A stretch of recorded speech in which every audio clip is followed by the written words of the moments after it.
बिस्मिल्लाहिर्रहमानिर्रहीम। अस्सलाम वालेकुम दोस्तों, वेलकम टू पोल्ट्री आइडियाज़। उम्मीद करता हूँ आप सब दोस्त खैर ऑफिस से होंगे।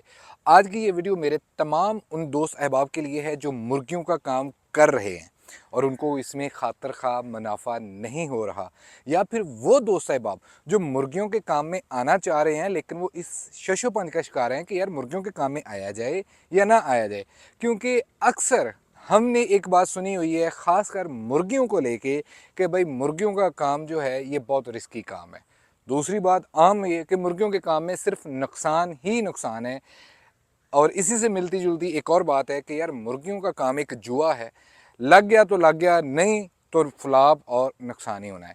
आज इसी चीज़ को लेके आप तमाम दोस्तों के साथ मैं कुछ अपने पर्सनल एक्सपीरियंस शेयर करने जा रहा हूँ, जिनकी बदौलत अगर कोई मुर्गियों का काम कर रहा है और उसको इसमें खातर खा फ़ायदा नहीं हो रहा, या फिर वो दोस्त अहबाब जो मुर्गियों का काम करना चाह रहे हैं लेकिन उन्होंने इन पॉइंट्स को मद्देनज़र नहीं रखा हुआ, तो उनके लिए ये ख़ासकर वीडियो है। इंशाअल्लाह ताला इस वीडियो के बाद वो दोस्त अहबाब जो मुर्गियों का काम करना चाहते हैं या फिर इस बात का शिकार हैं कि हमें करना चाहिए कि नहीं करना चाहिए, इससे वो क्लियर हो जाए। ज़्यादा नहीं है, सिर्फ 5-6 ज़रूरी बातें, ज़रूरी एहतियातें कह सकते हैं कि जिन पे आप अमल करके मुर्गियों के काम से एक अच्छी खासी अर्निंग ले सकते हैं। उससे पहले एक बात देखें, हमने 14 अगस्त से लेके 20 अगस्त तक हमारी आज़ादी सेल ऑफ़र चल रही है। जो दोस्त अहबाब इससे इस्तिफ़ादा हासिल करना चाहते हैं, 14 से लेके 20 अगस्त रात 12 बजे तक के ये रेट हैं, क्योंकि हमने बहुत सारी चीज़ों पे 50% तक डिस्काउंट लगवाई हुई है। और इसमें बाद में ये आ जाता है कि दोस्त अक्सर बाद में वो वीडियोस देखते हैं, कहते हैं कि भाईजान उसमें तो ये रेट थे, अब ये रेट हो गए हैं।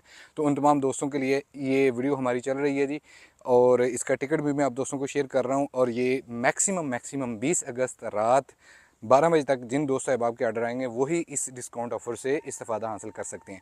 बढ़ते हैं जी वीडियो की जानब। पहले नंबर पे बात ये आ जाती है कि ये जो मुर्गियों के आइडियाज़ आजकल आपको मिलते हैं ये ज़्यादातर मिलते हैं यूट्यूब के ऊपर। और यूट्यूब के ऊपर जो पहला पॉइंट है जो मैं आप दोस्तों के साथ डिस्कस करने जा रहा हूँ, यूट्यूब के ऊपर ज़्यादातर 80% जो फार्मर हैं, जो मुर्गी फार्मर है, इसका यूट्यूब चैनल नहीं है। सिरे से ही इसका यूट्यूब चैनल नहीं है। और यूट्यूब चैनल किसका है? एक यूट्यूबर का। वो एक बिजनेसमैन है। उसने ना सिर्फ मुर्गियों के काम को प्रमोट करना है बल्कि उसने गाय, भैंस, इसी तरह मिलते जुलते जो भी बिज़नेस छोटे मोटे होंगे, जो एंटरप्रेन्योर बिज़नेस होते हैं, उनकी जाके वो वीडियो बनाते हैं और वीडियो आप दोस्तों तक उनके तवज्जुह से पहुंच जाती है। यहाँ पे ना तो उस यूट्यूबर का कसूर है, ना उस फार्मर का कसूर है, और ना ही आपका कसूर है। थोड़ी सी जो गलती ये हो जाती है कि यूट्यूबर वो वाली बातें उन फार्मर हजरात से पूछ ही नहीं पाते जो मेन चीज़ें होती हैं।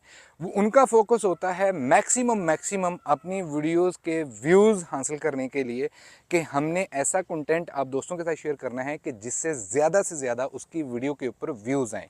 ज़्यादा व्यूज़ लेने के चक्कर में वो सिर्फ मीठी मीठी बातें आप दोस्तों को सुनवाता है और आप उन मीठी मीठी बातों में आ जाते हैं और उस कारोबार में कूद पड़ते हैं। चाहे वो मुर्गियों का काम है, चाहे वो भैंसों का काम है, बकरियों का काम है, या फिर इसी से मिलते जुलते जैसे जीवन गार्लिक का आ जाता है, इसी तरह कुछ छोटी इंडस्ट्री का आ जाता है। छोटे बहुत सारे ऐसे आपको आइडियाज़ यूट्यूब के ऊपर मिलेंगे जी। 1 लाख कमाएं और पता नहीं कितने लाख कमा लें, 1000 लगाएं, रातों रात 2 करोड़ कमा लें, घर बैठे ये काम करें। ये सिर्फ और सिर्फ आपने व्यूज़ गेन करने की एक स्टोरी होती है, जिससे हकीकत से दूर दूर तक कोई वास्ता नहीं होता, माँ सवाए चंद एक बंदे जो बहुत ज़्यादा उसमें एक्सपर्ट होते हैं, वो उस काम को अडॉप्ट करते हैं और वो उसमें कामयाब हो जाते हैं। बट 90% लोग इसमें फ्लॉप हो जाते हैं जस्ट काज ऑफ दैट कि उन्होंने रॉन्ग स्टोरी सुनी होती है।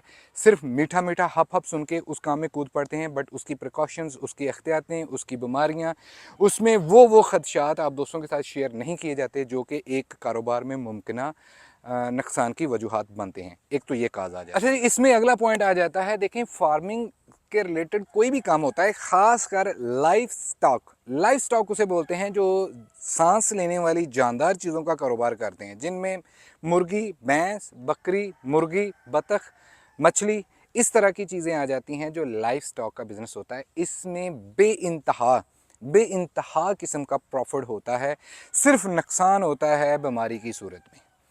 अगर लाइफ स्टॉक में बीमारी ना हो तो हर दूसरा बंदा पाकिस्तान में लाइफ स्टॉक के कारोबार से वाबस्ता हो। नुकसान होगा तो सिर्फ बीमारी की सूरत में होगा, बीमारी होगी तो डेफिनेटली मोर्टेलिटी होगी, मोर्टेलिटी होगी तो कह लीजिएगा कि एक तो प्रोडक्शन कम होगी। अगर आप नंबर ऑफ़ यूनिट मीट का काम कर रहे हैं तो आपके पास अगर 100 बर्ड्स आपने रेडी किया है तो 50 बच गए, तो मतलब प्रोडक्शन कम होगी। एग का काम कर रहे हैं, प्रोडक्शन कम होगी। बीमारी की वजह से ही आके लाइफ स्टॉक में सबसे ज़्यादा नुकसानात की वजूहात होती है। ज़्यादातर जो चीज़ आ जाती है वो ये चीज़ आ जाती है कि आपने जब भी कोई कारोबार स्टार्ट करना है, हमेशा मेरा शुरू से ही एक ही बात रही है, छोटे लेवल से स्टार्ट करें, थोड़े से स्टार्ट करें।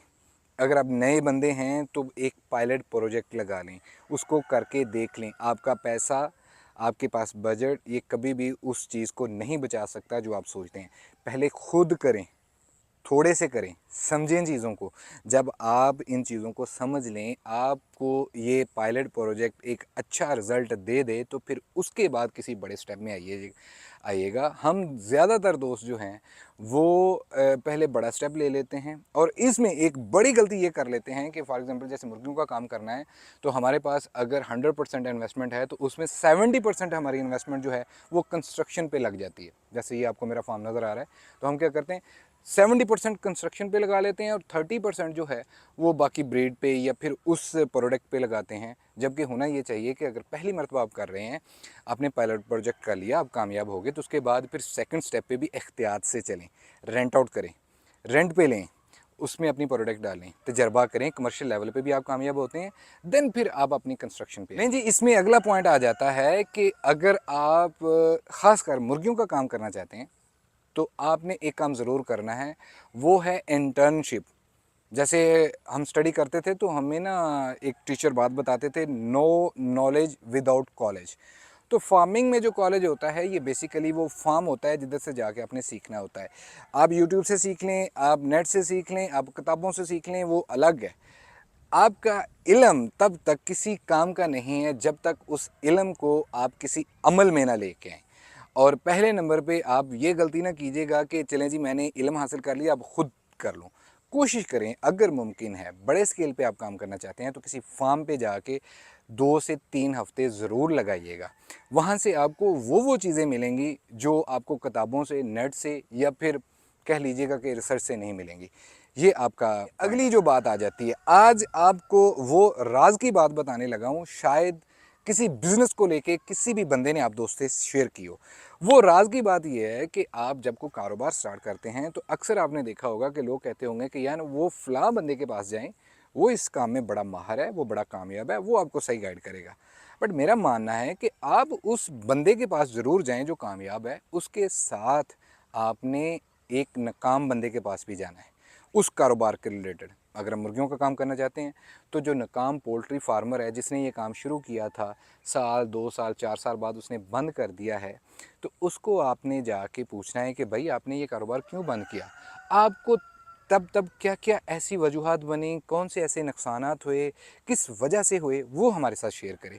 वो आपको अपने पॉइंट ऑफ व्यू से नुकसान बताएगा कि ये मेरे पास ये वजह बनी जिसकी वजह से नुकसान हो गया, ये काम सही नहीं है। उसकी बातों से आपने सीखना है। लाजमी नहीं है कि आपके साथ कोई अमल हो, आपको नुकसान हो, तभी जाके आप कहें जी नहीं जी अब मुझसे ये गलती होगी, मेरा नुकसान हो गया, अब मैं इससे बच जाऊँगा। क्यों आपने पहले अपना नुकसान करवाना है? पहले बेहतर ये है कि जो नाकाम बंदे हैं, जिनको नुकसान हुआ है, उनको जाके भी स्टडी करें, उनसे जाके भी मुलाकातें करें, उनका एक्सपीरियंस भी गेन करें और वो गलतियां कभी भी ना कीजिएगा जो उन्होंने की हैं, या फिर उन गलतियों को देखिएगा कि इसने अगर ये गलती की है तो किस वजह से इसकी ये गलती हुई है। अगली जो मेन इसमें फोकस आ जाता है कि हम काम तो शुरू कर लेते हैं। सबसे बड़ी बात ये आ जाती है जिसमें ज़्यादातर पोल्ट्री फार्मर जो है वो फ्लॉप होता है, वो इसमें बर्बाद होता है और एट द एंड वो ये बात कहता है कि भाई मुर्गियों का काम माल सिवाय नुकसान के और कोई नहीं है। वो आ जाता है जी सेल। पोल्ट्री फार्मिंग में ज़्यादातर जो सेल है ये डिपेंड करती है ब्रोकर्स के ऊपर। ब्रोकर्स का जो दिल चाहता है वो आपको मार्केट में रेट देते हैं और डेफिनेटली अगर वो आपसे 10 की चीज़ ले रहा है तो आगे उसने 15 की सेल करनी है।